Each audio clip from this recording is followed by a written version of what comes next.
कई बार ऐसा होता है कि हमारे खर्चे अचानक से बढ़ जाते हैं और हमें लोन की ज़रूरत पड़ जाती है। ऐसे में अगर कोई आपसे कहे कि आपको घर बैठे लोन मिल जाएगा, वो भी 2 मिनट में, बिना किसी इनकम प्रूफ के, तो आप उसके झांसे में आसानी से आ जाते हैं। नमस्कार दोस्तों, मेरा नाम है अमित। इस वीडियो में मैं बताने वाला हूँ 2 मिनट में लोन देने वाली वेबसाइट्स और ऐप्स के बारे में। तो चलिए शुरू करते हैं।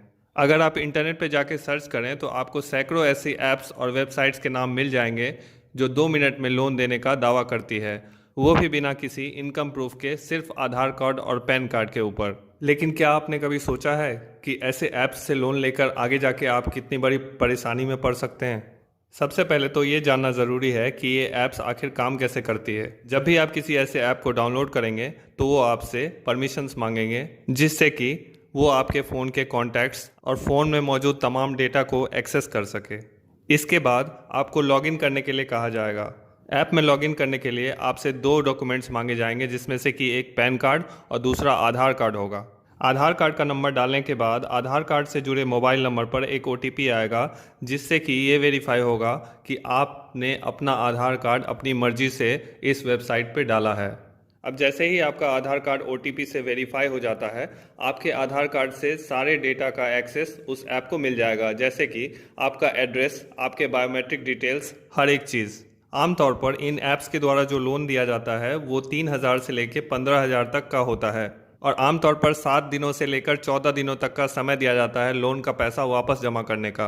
अब आपसे लोन अमाउंट डालने के लिए कहा जाता है अपने रिक्वायरमेंट के हिसाब से। अमाउंट डालने के बाद ये ऐप्स उस अमाउंट में अपना एक प्लेटफॉर्म चार्ज ऐड कर देती है, जो कि आमतौर पर 1,000 रुपये से 1,500 रुपये तक का होता है। मतलब 1,000 से 1,500 रुपये आपको उस ऐप को प्लेटफॉर्म चार्ज के नाम पे देना होगा। अब बात आती है लोन वापस करने की। अब क्योंकि ये ऐप बिना किसी इनकम प्रूफ के लोन दे देती है, तो कोई भी एक ऐसा व्यक्ति जिसकी कोई आमदनी नहीं है वो भी यहाँ से लोन ले लेता है। अब क्योंकि आमदनी नहीं है तो जाहिर सी बात है, समय पे चुका नहीं पाएगा।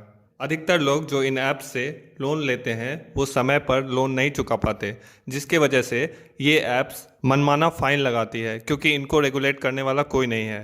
अब मान लीजिए कि लेट फ़ाइन लगाने के बाद भी इनका पैसा वापस नहीं किया गया, तब ये क्या करेंगे? उसके बाद इनके रिकवरी एजेंट्स उस इंसान को फ़ोन करके परेशान करना शुरू कर देते हैं। अब क्योंकि इनके पास आपके मोबाइल के कॉन्टैक्ट्स का पूरा एक्सेस होता है, तो आपके फ़ोन में मौजूद जितने भी लोगों के नंबर हैं, ये उन सबको फ़ोन करते हैं और ये कहते हैं कि इस व्यक्ति ने हमारा लोन लिया था और चुका नहीं रहा। इसकी वजह से सोसाइटी में भी आपका नाम खराब होता है। हाल ही में कई सारे न्यूज़पेपर्स में ये खबरें छपी है कि किस तरह से इन रिकवरी एजेंसीज ने लोगों को कॉल करके परेशान किया। कई लोगों का ये भी मानना होता है कि अगर हम समय पे पैसा वापस कर दें तो इस तरह की परेशानियां नहीं होंगी। लेकिन सबसे इम्पोर्टेंट चीज़ है आपका डेटा। आपका डेटा, जैसे कि आपका पैन नंबर, आधार नंबर, आपका कंप्लीट एड्रेस, ये सारी चीज़ें इन ऐप्स के पास चली जाती है। अब इन सारी चीज़ों का ये किस तरह से यूज़ करेंगे, कहाँ इसको सेल करेंगे, ये किसी को नहीं पता। और ये भी हो सकता है कि आगे जाकर इन जानकारियों की मदद से ये आपके बैंक अकाउंट तक पहुंच जाए। जब भी आपको अचानक लोन की ज़रूरत पड़े और आप इन ऐप्स के बारे में सोचें, तो इन सारी बातों को अपने दिमाग में ज़रूर रखें। मेरा ये वीडियो बनाने का मकसद ये था कि आपको इन ऐप्स और वेबसाइट्स के बारे में सावधान कर सकूं। इसी तरह के इन्फॉर्मेटिव वीडियोस देखने के लिए मेरे चैनल को सब्सक्राइब कर लीजिए।